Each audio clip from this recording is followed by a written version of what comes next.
Can Ole Miss win the SEC West? A Vegas bettor seems to think they're a dark horse to do it. We'll tell you about that. Plus, we talk in depth about Jaxson Dart and Matt Corral and comparing year 2 in a Lane Kiffin offense. This is the Locked On Ole Miss podcast. You are Locked On Ole Miss, your daily podcast on the Ole Miss Rebels, part of the Locked On Podcast Network, your team every day. Thanks for making the Locked On Ole Miss podcast your first listen every day. We're free and available wherever you get your podcast, including YouTube. We're part of the Locked On Podcast Network, your team every single day. Hello, I'm Stephen Willis, and welcome to the Locked On Ole Miss podcast. We have a great show in store for you today. We're going to talk about Vegas coming on board the Ole Miss train for what could be a pretty special year for the Ole Miss football team. And we're also going to talk about year 2s. We've made it to the point where we're kind of assuming that Jaxson Dart is going to be the one that runs out and take the first snap against Mercer, even though that might not get mentioned. So we're going to talk about year 2s of quarterbacks in the Lane Kiffin system. We're going to deep dive, look at zones of each year from Matt Corral in 2020, 2021, Jaxson Dart last year. And then we'll have our viewer mail segment at the end of the day. But first, let's start out with the Vegas line story. We should get pretty fired up right now. Tanner McGrath from the Action Network. For people that don't know, that's the network that Brett McMurphy works for, the guy that seems to break everything. But this is a Vegas outfit. They're all about sports wagering. But he says 2023 college football predictions, Lane Kiffin's Ole Miss will upstage Nick Saban, Alabama in the SEC West. From this headline, it sounds like he says Ole Miss is probably going to finish ahead of Alabama, and he's going to name 2 schools that he is betting on to win the SEC West outright. And the first one is LSU. LSU is on plus 190 at Caesars at the moment. Brian Kelly has already dethroned Nick Saban in the division last season, upsetting the Tide as 2 touchdown home underdogs late in the season, sneaking into the SEC title game. The Tigers should be better in Kelly's second season, although their secondary recently had some corners and some depth issues that come through that might rear itself as a problem. Tigers also returned Jaden Daniels as a quarterback, the offense, and Harold Perkins, the quarterback of the defense, although he's kind of young. I don't know if I'd say that. Harold Perkins is just the best player on that defense. Those 2 have a superstar level ceiling. That's actually very true. While the Tigers are a tad lucky last season, I can only expect them to improve with so much returning production. Plus, the schedule might be easier than last season. I don't know about that. Getting Alabama and Tuscaloosa is difficult. Going to Oxford, both of their tough games in the divisions is on the road.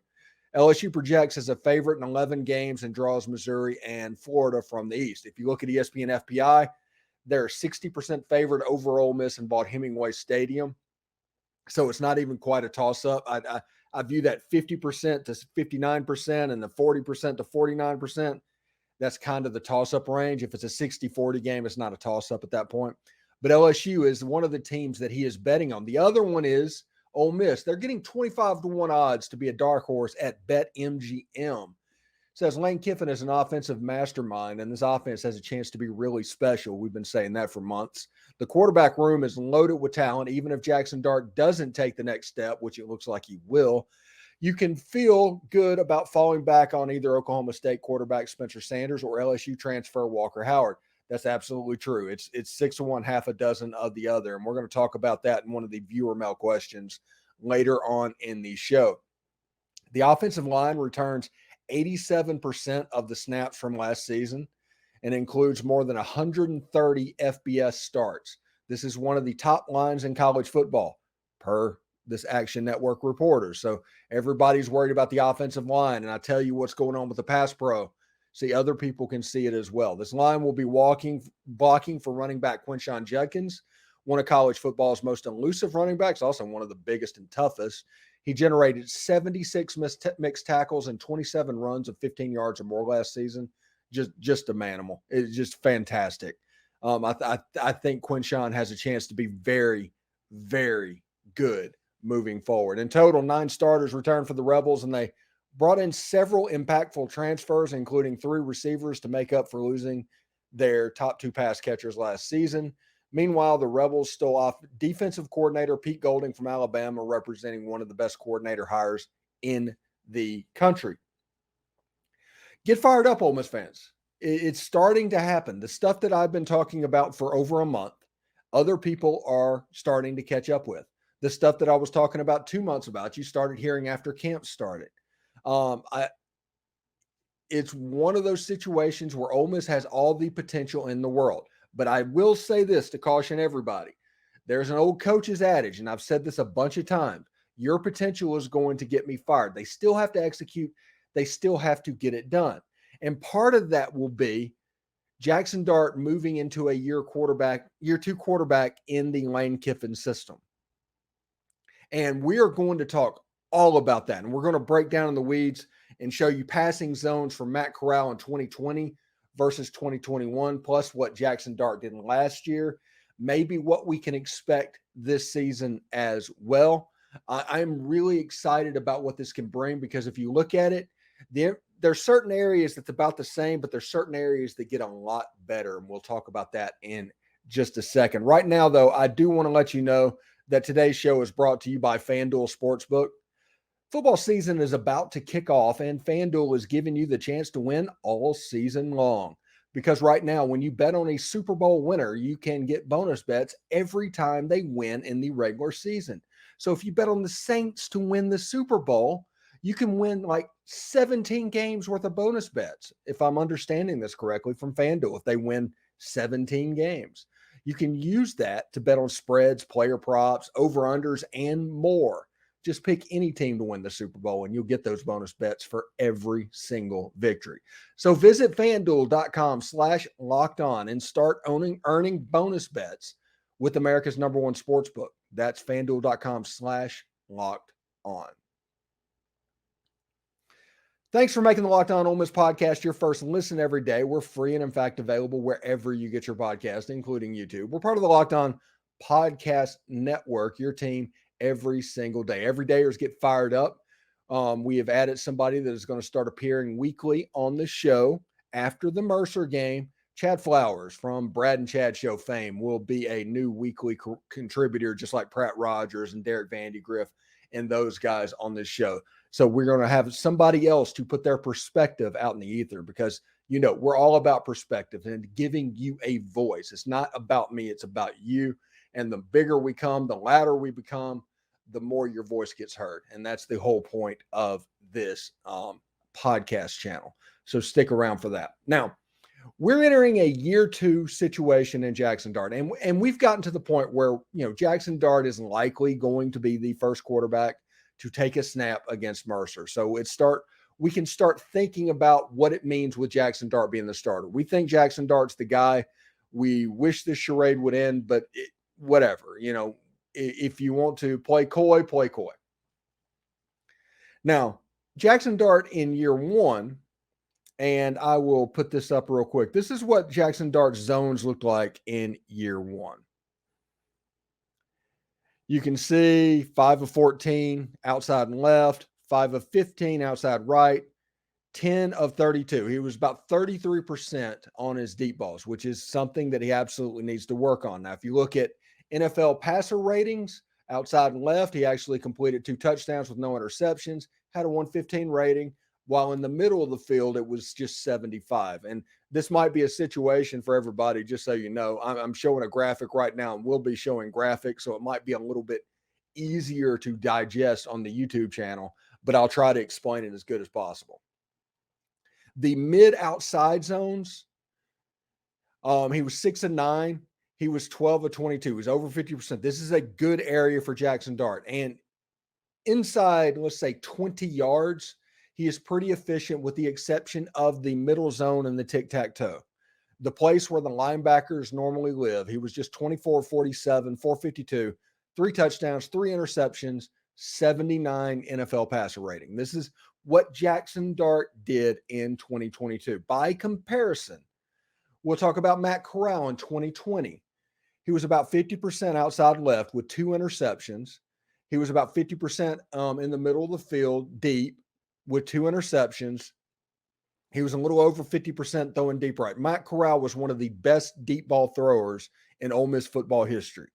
That is not going to change, okay? So when you look at deep passing, Matt Corral is going to always have the advantage, and you can just tell by his numbers how that stands out.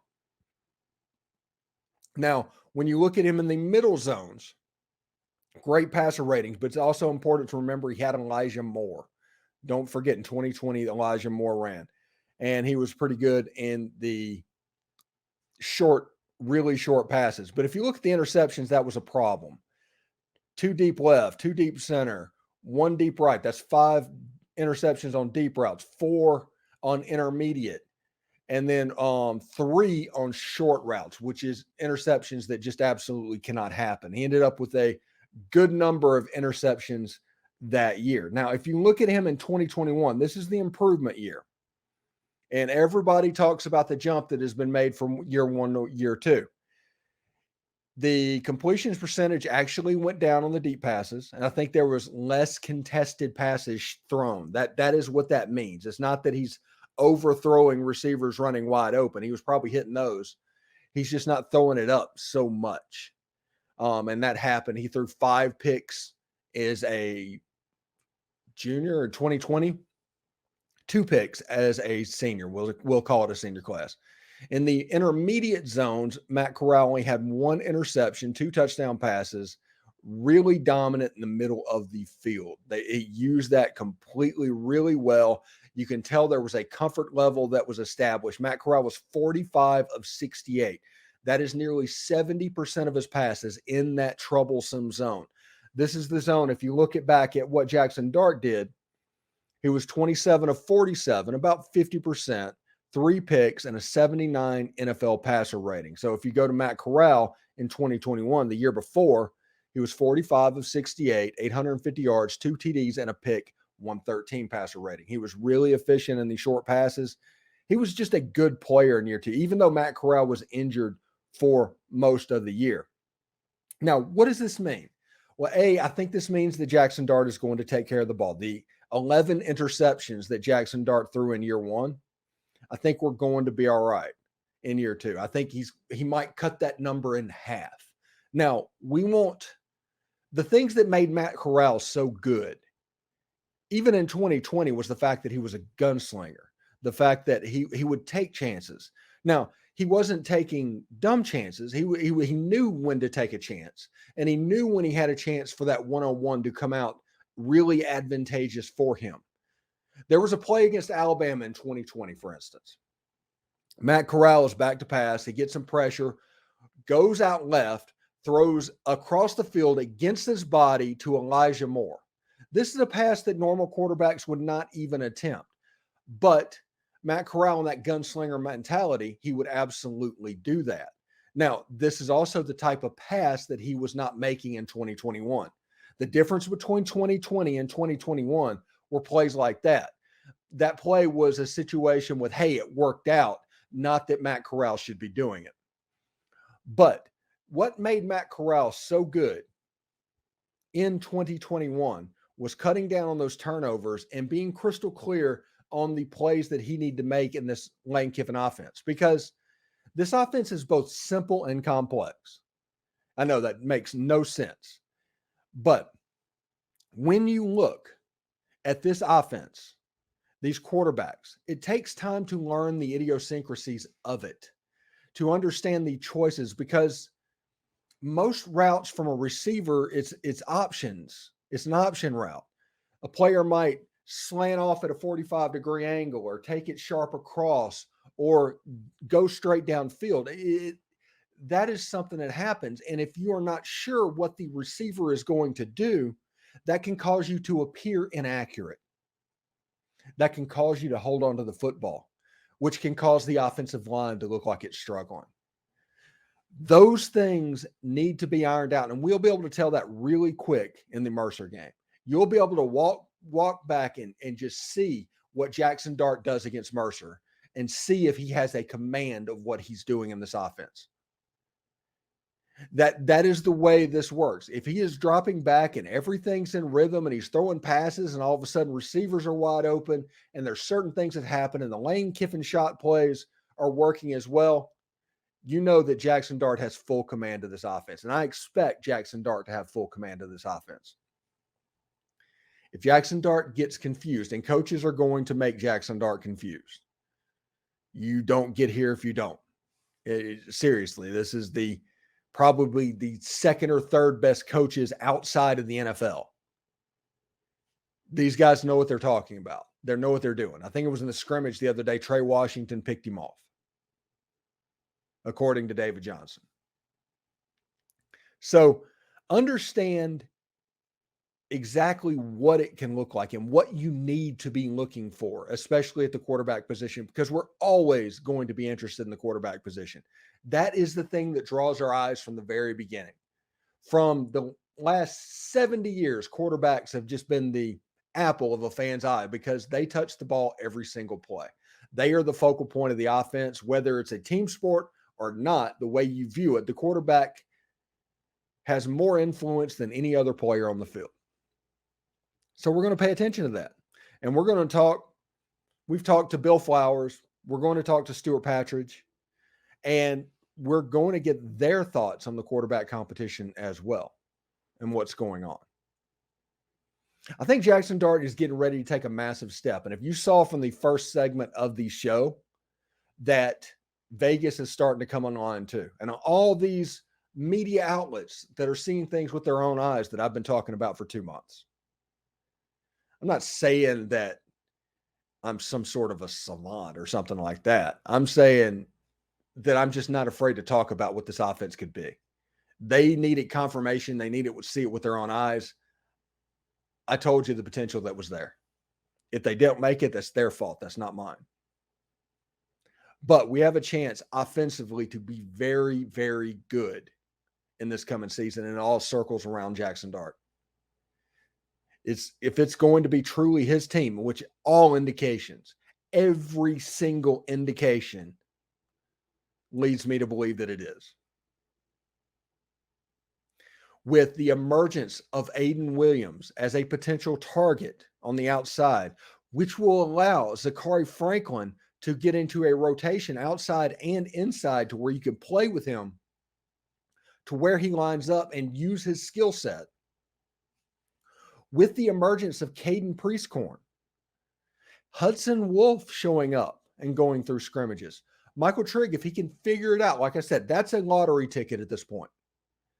But it can be, and it's not fatal if it is, because of how good these skill players are on this offense. The offensive line returning all of those players back.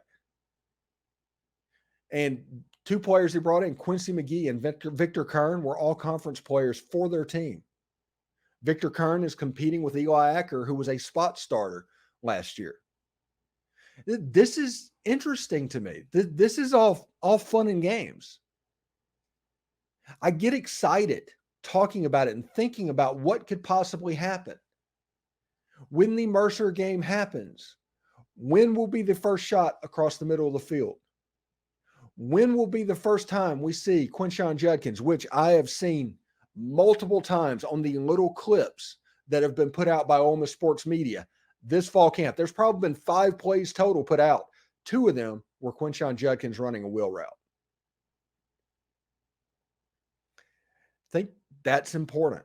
I think that is going to be a very big part of this offense. I think that is going to affect linebackers just as much as Caden Priestcorn, just as much as Jordan Watkins or Zachary Franklin or even Michael Trigg on the other side. I think doing that, adding that with a wheel route, and you have a chance for this offense to be really, really good. Now, here's the catch, and nobody's going to talk about this because we're going to get in the weeds just a little bit here, okay?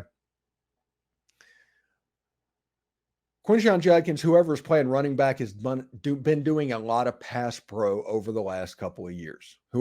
That's just the way this offense runs. This offense generally likes to block with 6 players. And if there's nobody for that 6th player to block, they go off into the flat as a check down receiver. Well, if Quinshon Judkins gets involved in the pass game and any receiver, any player gets involved in the pass game, because that Ulysses Bentley in the spring game, I think caught a touchdown pass or two in the pass game. So the running backs can feature in this offense in the pass game, but that'll take the offensive line blocking down to 5, which is something they don't normally do. In that situation, is Caden Priestcorn staying in and blocking? How are you getting that 6th man? That is going to be the interesting question. I do not think they're going to stay in and block with Jordan Watkins. You might have a situation to where they have a formation with Priestcorn, Trigg, and Judkins. Judkins runs a wheel. Trigg runs a post, and Priestcorn is that sixth man. It'll be really interesting to see. I want to see it with my own eyes, honestly, before I comment too much on it. But that is a possibility that I am seeing through the brief number of clips and things that I've talked to recently. I think blocking with 6 is going to be pretty important. Whether that's a running back or a tight end, I do not know. With a tight end, if we're running 12 personnel, it becomes a little bit easier and can do a little bit different stuff. So we'll see exactly how that goes. Anyway, when we come back, we will do viewer mail, all kinds of viewer mail. I think we got a Jeremiah Dillon question this week. Anyway, stick around. We'll talk about that. Thanks for making the Locked On Ole Miss podcast your first listen every day. We're free and available wherever you get your podcast, including YouTube. We're part of the Locked On Podcast Network, your team every single day. Hello, I'm Stephen Willis, and this is the Locked On Ole Miss podcast, and we're going to do our viewer mail. Our viewer mail is blown up. People love our viewer mail, and I get comments all the time on our Discord and people participating in it, and it's just a fun way to build community on the Discord server. We're in the middle of open enrollment right now for the Discord. Let me put that up at the moment. Basically, go into the link that's in the description. If it doesn't work, it might say it's expired. Do not freak out. Just let me know and I can get you an updated link. Those links do expire. And the reason they expire is because come September 1st, this Discord becomes a private board. And in that private board, we'll be able to talk about Ole Miss sports, and we can keep things fairly contained. We also have a super private board for people that prove themselves in the main board, to where we drop nuggets of information and things that are a little bit more sensitive. So it's a lot of fun. We have a good time on that Discord board. We ask questions. It's a nice little bit of back and forth that happens there. So go down to the link. The link is in the description. Sign up there and join the Discord before September 1st, and it's going to be a lot of fun. So thank you very much for that. All right, viewer mail. Let's get started. I wish I knew. 10 asked, do you think Lane circles games on his calendar, or does he simply work 1 week at a time no matter the opponent? Okay, 2 answers here. I wish I knew. Publicly, it is the latter. Publicly, he takes everything 1 game at a time. No game is more important than the other, and you're trying to just reach a standard each and every week, and if you do that, you will win the games. That is all the coach speak. That is something that every single coach says. The reality is, I think that Alabama game is special to him. I think he wants to, ego-wise, beat Nick Saban, and he is running out of time to do that. So if he's going to get him, he needs to get him quick. This might be a good year to do it, but for Ole Miss to advance like they did, like we talked about earlier in the show, Ole Miss needs to get one of Alabama and LSU, in my opinion. That road at Georgia is going to be a tough game. So I think that Alabama game and those LSU games, the end of September, it's going to be circled. Now, the flip side of this is, and everybody needs to pay attention, because everybody needs to be wary of what happened last season. Should Alabama and LSU get sideways, I would be nervous about the Arkansas game at that point. At that point, 7-5, 6-6 becomes a possibility. And after that Arkansas game, I need to see how that Ole Miss comes out for Arkansas, because there is no shame losing to Alabama and LSU. None whatsoever. They need to be ready to go and not let it slide to where Arkansas last year happens again. Mississippi State. I need to make sure this 1 week of a time stuff that we hear about is something that he actually lives by. I think that he has a really good chance, and that game is circled, though, that Alabama game. It was circled last year. It was circled the year before that, and it was circled the year before that. So I don't think it will not be circled this year. I think the LSU game will also be a big game as well. All right. Joshua Warren, 24-17, says, let's play pretend and say Dart goes down first half of the season. Do you want Spencer Sanders finishing out the year or Walker Howard? And this is a question real similar to what me and Pratt Rogers talked about in his piece this week. And I am of the opinion that there's nothing that is happening in 2023 is as important as what's happening in 2024. And this isn't a hope for the future or wait till next year type personality. It's just that 12-team playoff and everything that is built up talent-wise for Ole Miss to be eligible and able to compete for that 12-team playoff and potentially even having a home game against, say, Oregon in Vaught-Hemingway Stadium. I think that would simply be the biggest moment in Ole Miss's program history. And knowing that, Ole Miss needs to maximize 2023. I'm not saying tank 2023. This isn't a draft pick type situation. But in a situation to where you're after the Auburn game and you have to play another quarterback, Walker Howard gets more use and your program gets more use out of him getting those reps than Spencer Sanders. Now, it'll be nice, that game that happens, that actual game, if it goes down and it happens like that. Yes, Spencer Sanders would be invaluable because of his experience. But once the season goes on, those reps will be invaluable to Walker Howard and to the 2024 Ole Miss football team, which has a chance to be really, really good. It all depends on the quarterback position, and we can kind of help grease that wheel this year. That's my opinion on that. Is nothing against Spencer. It's everything towards that 2024 and that playoff.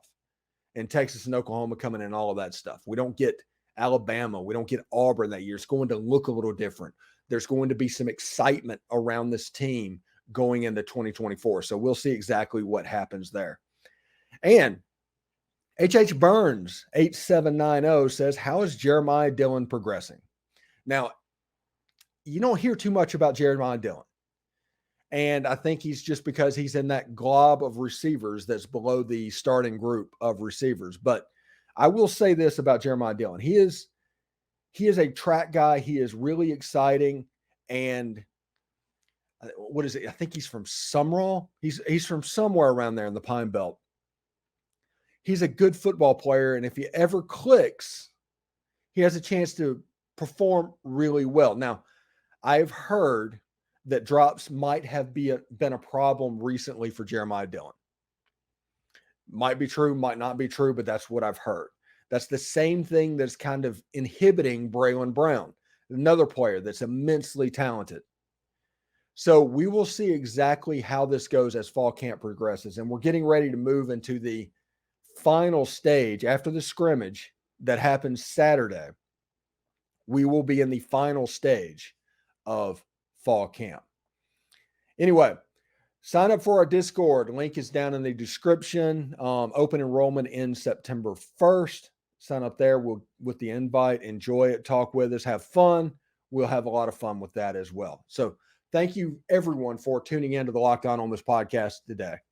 Really good show, I think. And I hope everybody has a good time. We're part of the Locked On Podcast Network, your team every day. Yeah, it's just fantastic. Everydayers, Bill Flowers, Stuart Patridge. We've got Mike Espy said he would do it, but we haven't set up a time yet. We have John Macon Gillespie is going to do it. We have the usual suspects of Derek Vandegrift, Tom Vanderford, and those guys that are going to do it. And the list grows seemingly weekly. And I do want to say, once the season starts, like after the Mercer game, we'll start having Chad Flowers on for weekly segments as well of the Brad and Chad show fame. So that should be really good indeed. Anyway, until tomorrow, have a good one. Hotty toddy.